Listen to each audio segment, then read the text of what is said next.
ओम शांति 18 जून 2024 प्रातः मुरली बाबा कहउछंती मीठे बच्चे अवगुण गुड़ी को समाप्त करिबा पाई संपूर्ण प्रयास कर। जेउ गुणर अभाव रही तार हिसाब रख। दिव्य गुणर दान दियो तेबे गुणवान होइजिब। अवगुण गुड़ी को समाप्त करिबा पाई संपूर्ण प्रयास कर। जेउ गुणर अभाव रही तार हिसाब रख। दिव्य गुणर दान दियो तेबे गुणवान होइजिब। प्रश्न गुणवान हेबा पाई प्रथम श्रीमत कौन मिलिछि? गुणवान हेबा पाई प्रथम श्रीमत कौन मिलिछि? उत्तर मीठे बच्चे जदि तुमे गुणवान हेबाकु चाहुछ तेबे एक रे काहारी देह को देख नाही, निजको आत्मा मने कर। एकमात्र बाबांक ठारु सुण, बाबांकु ही देख, मनुष्य मत को देख नाही। दुई रे देह अभिमानर बसीभूत होई एभली कौनसी कार्य कर नाही जहा द्वारा बाबा एवं ब्राह्मण कुलर नाम बदनाम हेबो। ओलटा चाली चलन द्वारा केबे भी गुणवान होई परिबो नाही।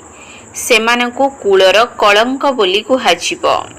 ओम शांति। बाप दादांक हातरे मोतीर फूल थिला। एही भली सुंदर फूल हेबा पाई बाबा साक्षात्कार कराउछंती। तुमको एही भली सुगंधित फूल हेबाकु पड़िबो। पिला माने जानिछंती आमे निश्चित भावरे फूल थिलु। गोलाप फूल, मोतीर फूल अथवा हीरा थिलु, एबे पुणी हेबाकु जाउछु। एहा सत्य कथा। आगरु तो केवल मिछ ही मिछ थिला, सत्यर चिन्ह मध्य नथिला। एबे तुमे सच्चा हेबाकु जाउछ। पुणी सच्चा भितरे समस्त गुण मध्य रहिबा दरकार। जहा पाखरे जेते गुण थिबो सेतिके अन्य मानकु दान देई निजर सम्मान करि परिबो। सेथिपाई बाबा पिला मानकु कहउछंती पिले निजर गुणर चार्ट रख। निजको देख, मो भितरे कोनोसी अवगुण नाही तो? केउ दैवी गुणर अभाव रहिछि? तेणु रात्रि रे प्रतिदिन निजर दैवी गुणर चार्ट लेख। दुनियार मनुष्य मानकर कथा अलगा, किंतु तुमे तो एबे साधारण मनुष्य नुहे। तुमे ब्राह्मण अट। जदिও मनुष्य मनुष्य ही अटंती, किंतु प्रत्येकंकर गुणरे चलनी रे फरक रही थाए। मायार राज्य रे मध्य केही केही मनुष्य बहुत भल गुणवान थांती, किंतु से माने बाबा को जानि न थांती। से माने बहुत आध्यात्मिकवादी सरल हृदय संपन्न होई थांती। दुनिया रे तो मनुष्य मानक भितरे भिन्न भिन्न प्रकारर गुण रहिछि, किंतु देवता हेले तो समस्तंक भितरे सर्वदैवी गुण रहिबो। बाकी पाठ पढ़ा आधार रे पद कम बेसी होई थाए। प्रथम कथा हेला निजे भल भावे पढ़िबा को हेबो एवं द्वितीय कथा निज भितरु अवगुण गुडी को बाहर करिबा को हेबो। एक कथा पिला माने जानुछंती आमे सारा दुनिया ठारू एकदम स्वतंत्र अटु। एठारे एकमात्र ब्राह्मण कुलर सदस्य ही बसिछंती। शूद्र कुलरे मनुष्य मत एवं ब्राह्मण कुलरे ईश्वरीय मत रहिछि। सर्वप्रथमे तुमको बाबांकर परिचय देबाकू हेबो। तुमे कहूछ जे अमुक व्यक्ति तर्क करूछंती। बाबा तुमको बुझाई थिले लेखि दियो जे आमे ब्राह्मण अथवा बिके ईश्वरीय मतरे परिचालित हेउछु। तेबे बुझी जिबे जे एमानक ठारू उच्च तो आउ केही नाहांती। उच्चरु उच्च हेउछंती भगवान। आमे माने तांकर संतान, तेणु श्रीमतरे परिचालित हेउछु। आमे एबे मनुष्य मत अनुसारे परिचालित हेउनाहु, ईश्वरीय मतरे परिचालित होई देवता हेउछु। आमे मनुष्य मत को बिल्कुल छाड़ी देइछु। एपरि कहिबा द्वारा तुम सहित केही तर्क करि परिबे नाही। जदि केही कहिबे एकथा केउठारु सुनिल, किए सिखाइछंती, तेबे तुमे कहिबो आमे ईश्वरीय मतरे चालुछु। एथिरे प्रेरणार कथा नाही। अविनाशी पिता ईश्वरंक ठारू आमे शिखुछु। कुह भक्ति मार्गर शास्त्र मत अनुसारे आमे तो बहुत समय धरी परिचालित हेलु। एबे आमको ईश्वरीय मत मिलुछि। ତୁମମାନଙ୍କୁ ବାବାଙ୍କର ମହିମା କରିବାକୁ ହେବ। ପ୍ରଥମେ ବୁଦ୍ଧିରେ ରଖିବାକୁ ହେବ ଯେ ଆମେ ଈଶ୍ୱରୀୟ ମତରେ ଚାଲୁଛୁ। ମନୁଷ୍ୟ ମତକୁ ଆମେ ସ୍ୱୀକାର କରୁନାହୁଁ କି ଶୁଣୁନାହୁଁ। ଈଶ୍ୱର କହୁଛନ୍ତି ଖରାପ କଥା ଶୁଣ ନାହିଁ, ଖରାପ କଥା ଦେଖ ନାହିଁ। ଏହା ମନୁଷ୍ୟ ମତ। ଆତ୍ମାକୁ ଦେଖ, ଶରୀରକୁ ଦେଖ ନାହିଁ। ଏହା ତ ପତିତ ଶରୀର ଅଟେ। ଏହାକୁ କାହିଁକି ଦେଖିବ? ଏହି ଆଖିରେ ଏହାକୁ ଦେଖ ନାହିଁ। ଏହି ଶରୀର ତ ପତିତରୁ ପବିତ୍ର ହୋଇଯାଇଛି। ଏଠାକାର ତ ଶରୀର ତ ସୁଧୁରିବାର ନାହିଁ, ଆହୁରି ପୁରୁଣା ହେବାରେ ଲାଗିଛି। ଦିନକୁ ଦିନ ଆତ୍ମା ସୁଧୁରୁଛି। ଆତ୍ମା ହିଁ ଅବିନାଶୀ ଅଟେ। ସେଥିପାଇଁ ବାବା କହୁଛନ୍ତି ଖରାପ କଥା ଦେଖ ନାହିଁ, ଶରୀରକୁ ମଧ୍ୟ ଦେଖ ନାହିଁ। ଦେହ ସହିତ ଦେହର ଯାହା ବି ସମ୍ବନ୍ଧ ଅଛି ସେସବୁକୁ ଭୁଲି ଯିବାକୁ ହେବ। ଆତ୍ମାକୁ ଦେଖ, ଏକମାତ୍ର ପିତା ପରମାତ୍ମାଙ୍କ ଠାରୁ ଶୁଣ। ଏଥିପାଇଁ ତୁମକୁ ପରିଶ୍ରମ କରିବାକୁ ହେବ। ତୁମେମାନେ ଅନୁଭବ କରୁଛ ଏହା ହେଉଛି ସବୁଠାରୁ ମୁଖ୍ୟ ବିଷୟବସ୍ତୁ। ଯିଏ ବହୁତ ବୁଦ୍ଧିମାନ ହୋଇଥିବେ ତାଙ୍କୁ ସେତିକି ଉଚ୍ଚ ପଦ ମଧ୍ୟ ମିଳିବ। ଗୋଟିଏ ସେକେଣ୍ଡରେ ଜୀବନ ମୁକ୍ତି ମିଳିପାରିବ। କିନ୍ତୁ ଯଦି ସମ୍ପୂର୍ଣ୍ଣ ଭାବରେ ପୁରୁଷାର୍ଥ ନ କରିବ ତେବେ ବହୁତ ଦଣ୍ଡ ମଧ୍ୟ ଭୋଗ କରିବାକୁ ପଡ଼ିବ। ତୁମେମାନେ ବାବାଙ୍କର ପରିଚୟ ଦେବା ପାଇଁ ଅନ୍ଧମାନଙ୍କର ବାଡ଼ି ହେଉଛ। ଆତ୍ମାକୁ ଦେଖି ହୁଏ ନାହିଁ, ଅନୁଭବ କରି ହୁଏ। ଆତ୍ମା କେତେ ଛୋଟ। ଏହି ଆକାଶ ତତ୍ତ୍ୱରେ ଦେଖ, ମନୁଷ୍ୟମାନେ କେତେ ଜାଗା ନେଉଛନ୍ତି। ମନୁଷ୍ୟମାନେ ତ ଚଳପ୍ରଚଳ କରୁଛନ୍ତି ନା। ଆତ୍ମା କ'ଣ କୁଆଡ଼େ ଚଳପ୍ରଚଳ କରିଥାଏ କି? ଆତ୍ମା ରହିବା ପାଇଁ କେତେ ଛୋଟ ସ୍ଥାନ ନେଉଥିବ। ଏହା ବିଚାରଯୋଗ୍ୟ ବିଷୟ। ପରମଧାମରେ ଆତ୍ମାମାନେ ଏକତ୍ର ଥାଆନ୍ତି। ଶରୀର ତୁଳନାରେ ଆତ୍ମା କେତେ ଛୋଟ, ତେଣୁ ଏହା କମ୍ ସ୍ଥାନ ନେବ। ତୁମକୁ ତ ରହିବା ପାଇଁ ବହୁତ ସ୍ଥାନ ଦରକାର। ଏବେ ତୁମମାନଙ୍କର କେତେ ବିଶାଳ ବୁଦ୍ଧି ହୋଇଯାଇଛି। ବାବା ନୂଆ ଦୁନିଆ ପାଇଁ ନୂଆ କଥା ବୁଝାଉଛନ୍ତି ଏବଂ ଜ୍ଞାନଦାତା ମଧ୍ୟ ନୂଆ ଅଟନ୍ତି। ମନୁଷ୍ୟ ତ ସମସ୍ତଙ୍କଠାରୁ ଦୟା ମାଗୁଛନ୍ତି, କାରଣ ନିଜ ପାଖରେ ଶକ୍ତି ନାହିଁ, ଯାହାଦ୍ୱାରା ନିଜ ଉପରେ ନିଜେ ଦୟା କରିପାରିବେ। ତୁମକୁ ଏବେ ଶକ୍ତି ମିଳୁଛି। ତୁମେ ବାବାଙ୍କ ଠାରୁ ସମ୍ପତ୍ତି ନେଉଛ। ଅନ୍ୟ କାହାକୁ ଦୟାର ସାଗର ବୋଲି କୁହାଯାଇ ପାରିବ ନାହିଁ। ମନୁଷ୍ୟକୁ ଦେବତା ବୋଲି କୁହାଯାଇ ପାରିବ ନାହିଁ। ଏକମାତ୍ର ବାବା ହିଁ ଦୟାର ସାଗର ଅଟନ୍ତି, ଯିଏକି ମନୁଷ୍ୟକୁ ଦେବତା କରୁଛନ୍ତି। ସେଥିପାଇଁ କହୁଛନ୍ତି ପରମପିତା ପରମାତ୍ମାଙ୍କର ମହିମା ଅପରମ ଅପାର, ତାର କୌଣସି ସୀମା ନାହିଁ। ଏବେ ତୁମେ ଜାଣୁଛ ତାଙ୍କର ଦୟାର କିଛି ସୀମା ନାହିଁ। ବାବା ଯେଉଁ ନୂଆ ଦୁନିଆ ରଚନା କରୁଛନ୍ତି ସେଠାରେ ସବୁ କିଛି ନୂଆ ହେବ। ମନୁଷ୍ୟ, ପଶୁ, ପକ୍ଷୀ ସବୁ ସତୋ ପ୍ରଧାନ ହେବେ। ବାବା ବୁଝାଉଛନ୍ତି ତୁମେ ଶ୍ରେଷ୍ଠ ହେଉଛ, ତେଣୁ ତୁମର ଆସବାବପତ୍ର ମଧ୍ୟ ସେହିଭଳି ମୂଲ୍ୟବାନ ହେବ ବୋଲି ଗାୟନ ରହିଛି। ବାବାଙ୍କୁ ମଧ୍ୟ ସର୍ବୋଚ୍ଚ କହୁଛନ୍ତି, ଯାହାଙ୍କ ଠାରୁ ବିଶ୍ୱର ରାଜତ୍ୱ ମିଳୁଛି। ବାବା ସ୍ପଷ୍ଟ ଭାବରେ କହୁଛନ୍ତି ମୁଁ ତୁମ ପାଇଁ ହାତରେ ସ୍ୱର୍ଗ ନେଇ ଆସିଛି। ଲୋକେ ଯାଦୁ ଦ୍ୱାରା ହାତରୁ କେଶର ଆଦି ବାହାର କରୁଛନ୍ତି, କିନ୍ତୁ ଏଠାରେ ତ ପାଠପଢ଼ାର କଥା ରହିଛି। ଏହା ଅବିନାଶୀ ପାଠପଢ଼ା। ତୁମେ ଜାଣୁଛ ଯେ ଆମେ ପାଠ ପଢ଼ିବା ପାଇଁ ପାଠଶାଳାକୁ ଆସିଛୁ। ତୁମେମାନେ ବହୁତ ପାଠଶାଳା ସ୍ଥାପନ କର, ତେବେ ସେମାନେ ତୁମର ଚାଲିଚଳଣିକୁ ଦେଖିବେ। କେହି କେହି ପୁଣି ଶ୍ରୀମତରେ ନ ଚାଲି ବାବାଙ୍କର ନାମକୁ ବଦନାମ କରିଥାନ୍ତି।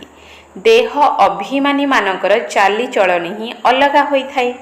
ଦେଖିବେ ଯଦି ଏଭଳି ଚାଲିଚଳଣି ରହିଛି ତେବେ ସମସ୍ତଙ୍କ ଉପରେ କଳଙ୍କ ଲାଗିଯାଇଥାଏ। ବୁଝିଯାଆନ୍ତି ଯେ ଏହାଙ୍କର ଚଳଣିରେ ତ କୌଣସି ପରିବର୍ତ୍ତନ ହେଉନାହିଁ। ତେବେ ଏହାର ଅର୍ଥ ସିଏ ବାବାଙ୍କର ନିନ୍ଦା କରାଇଲେ ନା। ପରିବର୍ତ୍ତନ ପାଇଁ ସମୟ ଲାଗିଥାଏ, କିନ୍ତୁ ସବୁ ଦୋଷ ତ ତାଙ୍କ ଉପରେ ଆସିଯାଇଥାଏ। ସେଥିପାଇଁ ଚାଲିଚଳନ ବହୁତ ଭଲ ହେବା ଦରକାର। ତୁମର ଚରିତ୍ର ପରିବର୍ତ୍ତନ ହେବାକୁ କେତେ ସମୟ ଲାଗୁଛି? ତୁମେ ଜାଣିଛ କାହାର କାହାର ଚରିତ୍ର ବହୁତ ଭଲ, ଫାଷ୍ଟ କ୍ଲାସ୍ ହୋଇଥାଏ। ସେମାନେ କେବେ ବି ଲୁଚି ରହିବେ ନାହିଁ, ପ୍ରତ୍ୟକ୍ଷ ହୋଇଯିବେ। ବାବା ପ୍ରତ୍ୟେକ ସନ୍ତାନମାନଙ୍କୁ ଦେଖୁଛନ୍ତି। ଏମାନଙ୍କ ଭିତରେ କ'ଣ କ'ଣ ସବୁ ଦୁର୍ବଳତା ରହିଛି, ଯାହାକି ଦୂର ହୋଇଯିବା ଦରକାର। ତେଣୁ ବାବା ଜଣ ଜଣକୁ ଯାଞ୍ଚ କରୁଛନ୍ତି। ଦୁର୍ବଳତା ତ ସମସ୍ତଙ୍କ ଭିତରେ ଅଛି, ତେଣୁ ବାବା ସମସ୍ତଙ୍କୁ ଦେଖୁଛନ୍ତି। ଫଳାଫଳ ମଧ୍ୟ ଦେଖୁଛନ୍ତି। ବାବାଙ୍କର ତ ପିଲାମାନଙ୍କ ପ୍ରତି ସ୍ନେହ ରହିଥାଏ ନା। ଜାଣିଛନ୍ତି ଏହାଙ୍କ ଭିତରେ ଏହି ଦୁର୍ବଳତା ରହିଛି, ଯେଉଁ କାରଣରୁ ଏତେ ଉଚ୍ଚ ପଦ ପାଇପାରିବେ ନାହିଁ। ଯଦି ଦୁର୍ବଳତା ଦୂର ନ ହେଲା ତେବେ ବହୁତ ଅସୁବିଧାର ସମ୍ମୁଖୀନ ହେବେ। ସେମାନଙ୍କୁ ଦେଖିଲେ ହିଁ ଜଣା ପଡ଼ିବ। ତେଣୁ ବାବା ଜଣ ଜଣକୁ ଯାଞ୍ଚ କରୁଛନ୍ତି। ଦୁର୍ବଳତା ତ ସମସ୍ତଙ୍କ ଭିତରେ ଅଛି, ତେଣୁ ବାବା ସମସ୍ତଙ୍କୁ ଦେଖୁଛନ୍ତି, ଫଳାଫଳ ମଧ୍ୟ ଦେଖୁଛନ୍ତି। ବାବାଙ୍କର ତ ପିଲାମାନଙ୍କ ପ୍ରତି ସ୍ନେହ ରହିଥାଏ ନା। ଜାଣିଛନ୍ତି ଏହାଙ୍କ ଭିତରେ ଏହି ଦୁର୍ବଳତା ରହିଛି, ଯେଉଁ କାରଣରୁ ଏତେ ଉଚ୍ଚ ପଦ ପାଇପାରିବେ ନାହିଁ। ଯଦି ଦୁର୍ବଳତା ଦୂର ନ ହେଲା ତେବେ ବହୁତ ଅସୁବିଧାର ସମ୍ମୁଖୀନ ହେବେ। ସେମାନଙ୍କୁ ଦେଖିଲେ ହିଁ ଜଣାପଡ଼ିଯାଇଥାଏ। ଏକଥା ତ ତୁମେମାନେ ଜାଣିଛ। ଏବେ ଆଉ ଅଳ୍ପ ସମୟ ବାକି ଅଛି। ବାବା ଜଣ ଜଣଙ୍କର ଯାଞ୍ଚ କରୁଛନ୍ତି। ବାବାଙ୍କର ଦୃଷ୍ଟି ପ୍ରତ୍ୟେକଙ୍କର ଗୁଣ ଉପରେ ହିଁ ପଡ଼ିଥାଏ। ପଚାରନ୍ତି, ତୁମ ପାଖରେ କୌଣସି ଅବଗୁଣ ନାହିଁ ତ? ବାବାଙ୍କ ଆଗରେ ତ ସତ କହିଦେଉଛନ୍ତି। କାହା କାହା ଭିତରେ ଦେହ ଅଭିମାନ ବହୁତ ରହୁଛି, ତେଣୁ କହୁନାହାନ୍ତି। ବାବା ତ କହୁଛନ୍ତି ସ୍ୱତଃ ପ୍ରବୃତ୍ତ ଭାବେ ଯିଏ କରିବେ ସିଏ ଦେବତା ହେବେ। କହିବା ପରେ ଯିଏ କରିବ ସିଏ ମନୁଷ୍ୟ। ଯିଏ କହିବା ପରେ ମଧ୍ୟ କରିନଥାଏ, ବାବା କହୁଛନ୍ତି ଯାହା କିଛି ବି ଏହି ଜନ୍ମର ଦୁର୍ବଳତା ରହିଛି ତାହା ବାବାଙ୍କ ଆଗରେ ସ୍ୱତଃ କହିଦିଅ। ବାବା ତ ସମସ୍ତଙ୍କୁ କହିଦେଇଛନ୍ତି। ସବୁ ଦୋଷ ଦୁର୍ବଳତା ତ ସର୍ଜନକୁ କହିବାକୁ ପଡ଼ିବ। ଶରୀରର ରୋଗ ନୁହେଁ, ମନର ରୋଗ କହିବାକୁ ହେବ। ତୁମ ଭିତରେ କ'ଣ ସବୁ ଆସୁରି ବିଚାର ଆସୁଛି, ତେବେ ବାବା ଏହା ଉପରେ ବୁଝାଇବେ। ଯଦି ଏହିଭଳି ଅବସ୍ଥା ରହିବ ତେବେ ତୁମେ ଏତେ ଉଚ୍ଚ ପଦ ପାଇପାରିବ ନାହିଁ। ଯେ ପର୍ଯ୍ୟନ୍ତ ଅବଗୁଣ ନ ବାହାରିଛି ଉଚ୍ଚ ପଦ ପାଇପାରିବ ନାହିଁ। ଅବଗୁଣ ବହୁତ ନିନ୍ଦା କରାଇଥାଏ। ମନୁଷ୍ୟମାନଙ୍କର ସନ୍ଦେହ ହେଉଛି ଭଗବାନ ଏମାନଙ୍କୁ ପଢ଼ାଉଛନ୍ତି। ଭଗବାନ ତ ନାମ ରୂପରୁ ଅଲଗା, ସର୍ବବ୍ୟାପୀ। ସିଏ କିପରି ଏମାନଙ୍କୁ ପଢ଼ାଇବେ? ଏମାନଙ୍କର ଚାଲି ଚଳନ କିପରି, ଏ କଥା ତ ବାବା ଜାଣିଛନ୍ତି। ତୁମର ଗୁଣ କେତେ ଫାଷ୍ଟ କ୍ଲାସ୍ ହେବା ଦରକାର। ନିଜ ଭିତରେ ଅବଗୁଣ ରହିଲେ କାହାକୁ ତୀର ଲାଗିବ ନାହିଁ, ଅର୍ଥାତ୍ ପ୍ରଭାବ ପଡ଼ିବ ନାହିଁ। ସେଥିପାଇଁ ଯେତେ ଦୂର ସମ୍ଭବ ନିଜ ଭିତରେ ଥିବା ଅବଗୁଣ ଗୁଡ଼ିକୁ ବାହାର କରିଦିଅ। ନୋଟ୍ କର, ଆମ ପାଖରେ ଏହିସବୁ ଦୁର୍ବଳତା ରହିଛି, ତେବେ ମନ ଭିତରେ ଭିତରେ ଖାଇବ। କ୍ଷତି ହେଲେ ମନ ଖାଇଥାଏ। ବ୍ୟାପାରୀମାନେ ପ୍ରତିଦିନ ନିଜର ହିସାବ ବାହାର କରନ୍ତି। ଆଜି କେତେ ଲାଭ ହେଲା, ପ୍ରତିଦିନ ଖାତା ଦେଖନ୍ତି। ଏହି ବାବା ମଧ୍ୟ କହୁଛନ୍ତି ପ୍ରତିଦିନ ନିଜର ଚାଲି ଚଳଣିକୁ ଦେଖ, ନଚେତ୍ ନିଜର ହିଁ କ୍ଷତି କରିଦେବ। ବାବାଙ୍କର ସମ୍ମାନ ହାନି କରାଇବ। ଗୁରୁଙ୍କର ନିନ୍ଦୁକଙ୍କର ସତ୍ୟ ଯୁଗରେ ସ୍ଥାନ ନାହିଁ। ସେହିଭଳି ଦେହ ଅଭିମାନୀମାନଙ୍କର ମଧ୍ୟ ସ୍ଥାନ ନାହିଁ। ଦେହୀ ଅଭିମାନୀମାନେ ଉଚ୍ଚ ପଦ ପାଇବେ। ଦେହୀ ଅଭିମାନୀ ହେବା ପାଇଁ ହିଁ ସମସ୍ତେ ପୁରୁଷାର୍ଥ କରୁଛନ୍ତି, ଦିନକୁ ଦିନ ସୁଧାରିବାରେ ଲାଗିଛନ୍ତି। ଦେହ ଅଭିମାନ ଦ୍ୱାରା ଯେଉଁ କର୍ତ୍ତବ୍ୟ ହେଉଛି ତାକୁ ଚୁକ୍ତ କରିଚାଲ। ଦେହ ଅଭିମାନ ଦ୍ୱାରା ପାପ ନିଶ୍ଚିତ ଭାବରେ ହୋଇଥାଏ। ସେଥିପାଇଁ ଦେହୀ ଅଭିମାନୀ ହୁଅ। ଏକଥା ତ ତୁମେମାନେ ଜାଣିଛ ଯେ ଜନ୍ମରୁ କେହି ରାଜା ହୋଇନଥାନ୍ତି। ଦେହୀ ଅଭିମାନୀ ହେବା ପାଇଁ ସମୟ ଲାଗିଥାଏ ନା। ଏକଥା ମଧ୍ୟ ତୁମେମାନେ ହିଁ ବୁଝୁଛ। ଏବେ ଆମକୁ ଘରକୁ ଯିବାକୁ ହେବ। ବାବାଙ୍କ ପାଖକୁ ପିଲାମାନେ ଆସିଥାନ୍ତି ନା, କେହି 6 ମାସ ପରେ, କେହି ପୁଣି 8 ମାସ ପରେ ଆସିଥାନ୍ତି। ବାବା ଦେଖନ୍ତି ଏତିକି ସମୟ ମଧ୍ୟରେ କ'ଣ ଉନ୍ନତି ହୋଇଛି। ଦିନକୁ ଦିନ କିଛି କିଛି ସୁଧୁରୁଛନ୍ତି ନା, ଅନ୍ୟ କୌଣସି ଦୋଷ ଦୁର୍ବଳତା ରହିଛି। କେହି କେହି ପୁଣି ମଝିରୁ ପାଠପଢ଼ା ଛାଡ଼ି ଦେଉଛନ୍ତି। ବାବା କହୁଛନ୍ତି ଇଏ କ'ଣ? ଭଗବାନ ତୁମକୁ ପାଠ ପଢ଼ାଉଛନ୍ତି ଭଗବାନ ଭଗବତୀ କରିବା ପାଇଁ। ଏଭଳି ପାଠପଢ଼ାକୁ ତୁମେ ଛାଡ଼ି ଦେଉଛ। ଆରେ ବିଶ୍ୱର ପିତା ତୁମକୁ ପଢ଼ାଉଛନ୍ତି, ଏଥିରେ ପୁଣି ତୁମେ ଅନୁପସ୍ଥିତ ରହୁଛ। ଦେଖ ମାୟା କେତେ ଶକ୍ତିଶାଳୀ। ଏତେ ଶ୍ରେଷ୍ଠ ଫାଷ୍ଟ କ୍ଲାସ୍ ପାଠପଢ଼ାରୁ ତୁମକୁ ବିମୁଖ କରିଦେଉଛି। ଅନେକ ଅଛନ୍ତି ଯେଉଁମାନେ ଚାଲୁଛନ୍ତି ପୁଣି ପାଠପଢ଼ାକୁ ଲାତ ମାରି ପାଠପଢ଼ା ଛାଡ଼ି ଦେଉଛନ୍ତି।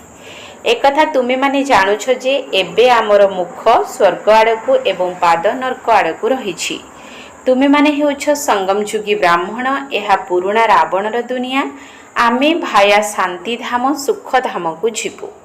ତେଣୁ ପିଲାମାନଙ୍କୁ ଏହି କଥା ମନେ ରଖିବାକୁ ପଡ଼ିବ। ସମୟ ବହୁତ କମ୍ ଅଛି। କାଲି ମଧ୍ୟ ଶରୀର ଛାଡ଼ିପାର। ବାବାଙ୍କର ସ୍ମୃତି ନଥିଲେ ପୁଣି ଅନ୍ତିମ କାଳରେ ବାବା ତ ବହୁତ ବୁଝାଉଛନ୍ତି। ଏସବୁ ଗୁପ୍ତ କଥା। ଏହି ଜ୍ଞାନ ମଧ୍ୟ ଗୁପ୍ତ। ଏ କଥା ମଧ୍ୟ ତୁମେମାନେ ଜାଣିଛ। କଳ୍ପ ପୂର୍ବରୁ ଯେଉଁମାନେ ଯେତିକି ପୁରୁଷାର୍ଥ କରିଥିଲେ ସେତିକି ହିଁ କରୁଛନ୍ତି। ଡ୍ରାମା ଅନୁସାରେ ବାବା ମଧ୍ୟ କଳ୍ପ ପୂର୍ବ ଭଳି ବୁଝାଉଛନ୍ତି। ଏଥିରେ କୌଣସି ଫରକ ନାହିଁ। ବାବାଙ୍କୁ ମନେ ପକାଇଲେ ତୁମର ବିକର୍ମ ବିନାଶ ହୋଇଯିବ। ଦଣ୍ଡ ଭୋଗିବା ଉଚିତ ନୁହେଁ। ବାବାଙ୍କ ସମ୍ମୁଖରେ ଯଦି ଦଣ୍ଡ ପାଇବ ତେବେ ବାବା କ'ଣ କହିବେ? ତୁମେ ସାକ୍ଷାତକାର ମଧ୍ୟ କରିଛ, ସେତେବେଳେ ବାବା କୌଣସି ପ୍ରକାରର କ୍ଷମା କରିପାରିବେ ନାହିଁ। ଏହାଙ୍କ ଦ୍ୱାରା ବାବା ପାଠ ପଢ଼ାଉଛନ୍ତି, ତେଣୁ ଏହାଙ୍କୁ ହିଁ ସାକ୍ଷାତକାର ହେବ।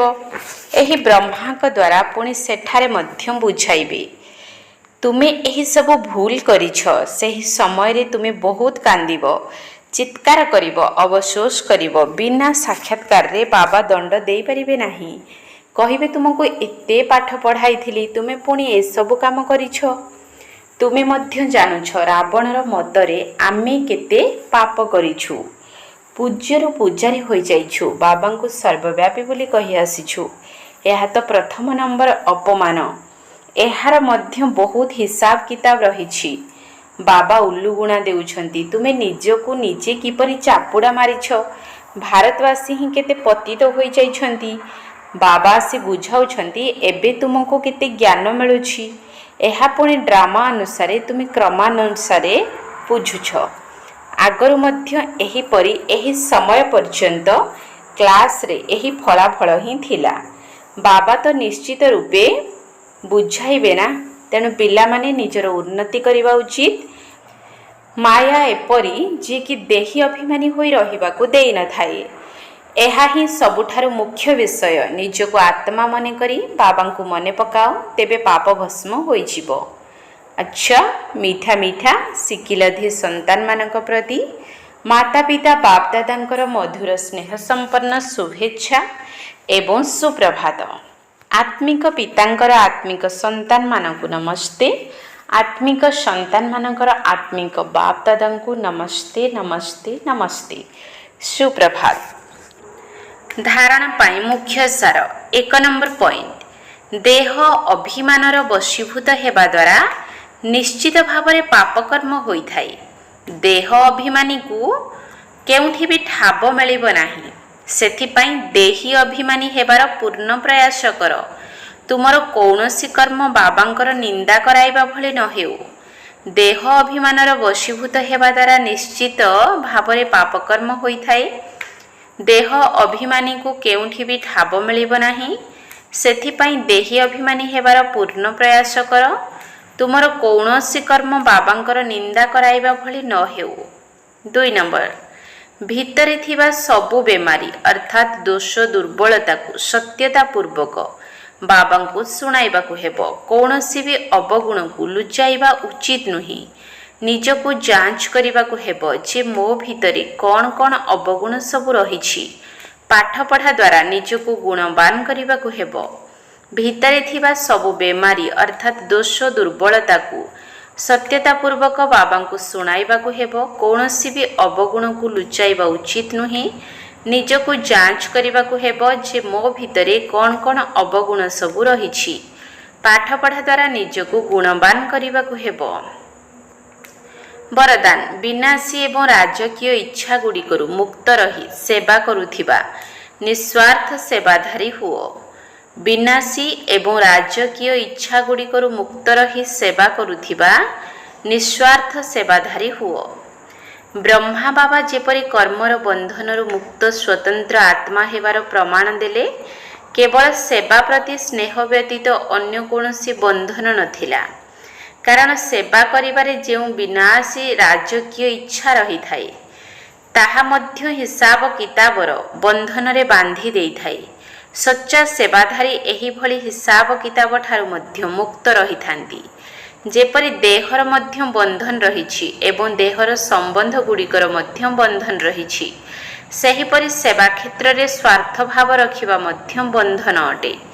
ତେଣୁ ଏହିଭଳି ବନ୍ଧନ ଠାରୁ ବା ରାଜକୀୟ ହିସାବ କିତାବ ଠାରୁ ମଧ୍ୟ ମୁକ୍ତ ନିଃସ୍ୱାର୍ଥ ସେବାଧାରୀ ହୁଅ। ସ୍ଲୋଗାନ, ନିଜର ପ୍ରତିଜ୍ଞା ଗୁଡ଼ିକୁ ଫାଇଲ ଭିତରେ ରଖ ନାହିଁ, ଫାଇନାଲ ଅର୍ଥାତ୍ ସମ୍ପୂର୍ଣ୍ଣ ହୋଇ ଦେଖାଅ। ନିଜର ପ୍ରତିଜ୍ଞା ଗୁଡ଼ିକୁ ଫାଇଲ ଭିତରେ ରଖ ନାହିଁ, ଫାଇନାଲ ଅର୍ଥାତ୍ ସମ୍ପୂର୍ଣ୍ଣ ହୋଇ ଦେଖାଅ। ଓମ୍ ଶାନ୍ତି। ଏତେ ଜାଣିକି ହେ କେତେ ଶୋଇଥିବ ଚେଇଁ, एते जाणिकी हे केते शोइथिब चेई देह भितरे थाइकी देह भितरे थाइकी होइब विदेही केबे होइब विदेही केते शोइथिब चेई एते जाणिकी हे केते शोइथिब चेई एते जाणिकी हे केते शोइथिब चेई କହିବା ଅତି ସହଜ ଦେଖାଣିଆ ସଜବାଜ କହିବା ଅତି ସହଜ ଦେଖାଣିଆ ସଜବାଜ ବାହା ବାହା କର ତାଳି ବାହା ବାହା କର ତାଳି କିଛି ଯିବ ନାହିଁ ଭାଇ କିଛି ଯିବ ନାହିଁ କେତେ ଶୋଇଥିବ ଚେଇଁ ଏତେ ଜାଣିକି ହେ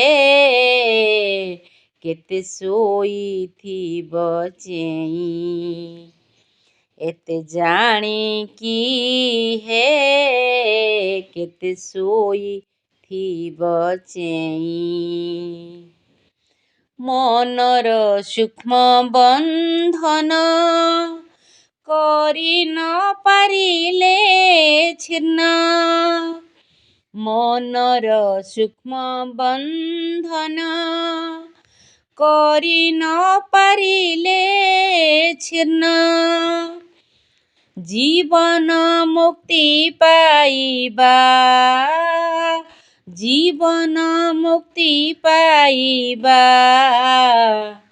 ସହଜ ନୁହଁଇ ଭାଇ ସହଜ ନୁହଁଇ କେତେ ଶୋଇଥିବ ଚେଇଁ ଏତେ ଜାଣିକି ହେ କେତେ ଶୋଇଥିବ ଚେଇଁ ଏତେ ଜାଣିକି ହେ କେତେ ଶୋଇଥିବ ଚେଇଁ